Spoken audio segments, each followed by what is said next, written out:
My name is Krista Rivera. This is a mock clinical psychotherapy session for the Clinical Activist Practice 1 course. In this scenario, my client Kat is a young adult presenting with persistent anxiety, chronic worry, sleep disturbance, excessive self-criticism, and periods of low moods that impact her daily functioning. Her symptoms are consistent with generalized anxiety disorder with depressive symptoms. This recording will continue as if we have already built rapport from a previous session. I will begin now. Hey Kat, it's good to see you. Before we settle in, I do want to check in with you. Are you okay with continuing today's session? Yeah, I'm okay. Okay, and then same reminder as always, if at any point you feel like you might harm yourself or someone else, I would need to ensure safety. Are you feeling safe to talk today? Yeah, I am feeling safe, but I am really nervous, but safe. Thank you for letting me know. And it does make sense to feel nervous coming back into heavier work. So tell me, how has your week been emotionally? Honestly, it's been pretty rough. I barely sleep. My brain just won't shut off anymore. And I kept thinking about everything we talked about. Not in a bad way, just it was a lot to take in. Yeah, you're definitely not the only person who has felt that after session replay, especially on things that we talked about that were so important.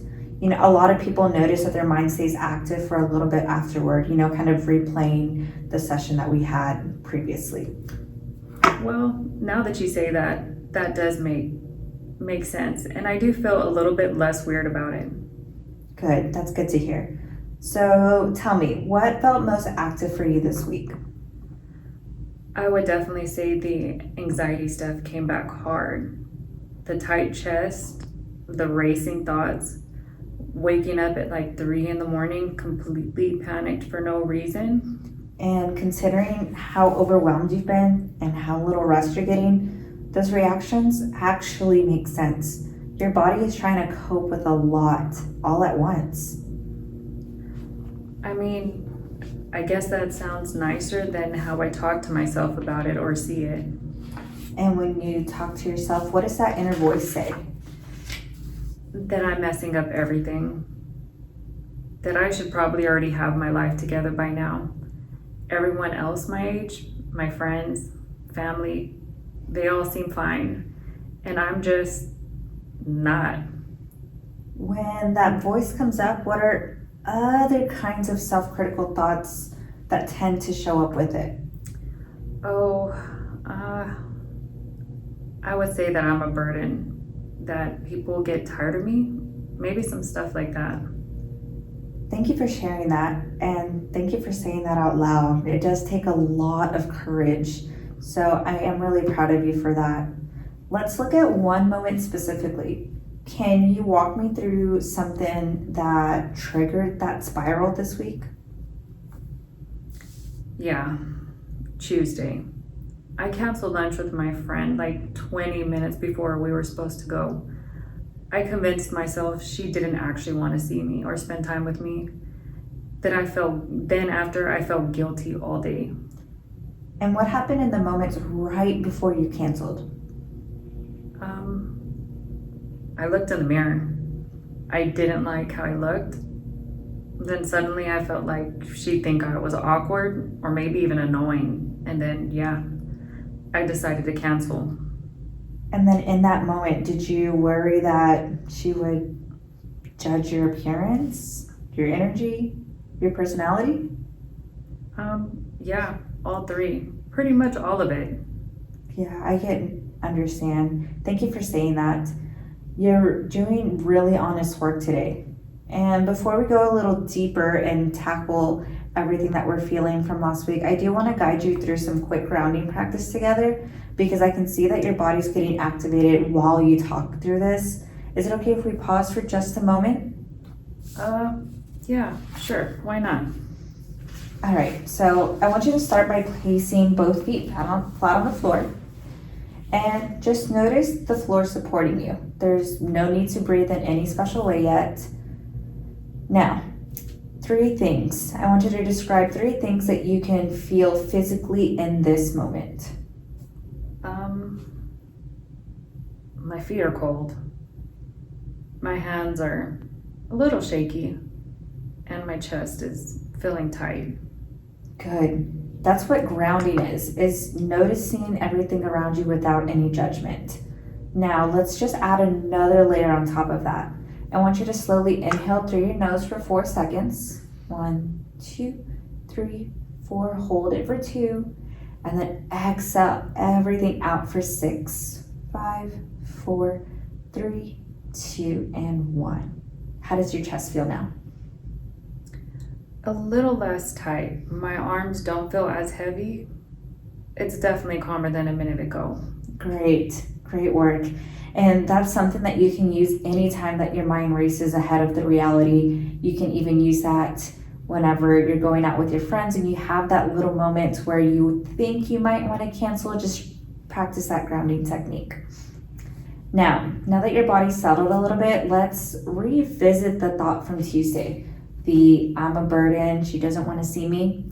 If we can soften that thought, even just by 10%, what might a more balanced version look like? Maybe I was just feeling a little anxious today, but that doesn't mean she doesn't care.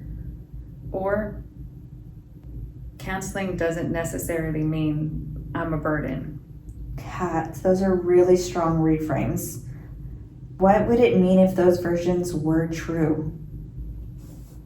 I guess it could mean that I'm not failing, just struggling a little bit. Exactly. Struggling doesn't equal failing. And now let's step back for a second. If your life this week had been a chapter title, what would it be? Running on empty, but still trying. And that sounds incredibly human. And if we wrote the next chapter together, what would you want the theme to be? Maybe learning to breathe again, or just giving myself some grace and not being so hard on myself. Beautiful. Those are both realistic. And so now, coming back here, how has your energy been overall? Low, really low. Even on days I don't do much, I still feel exhausted.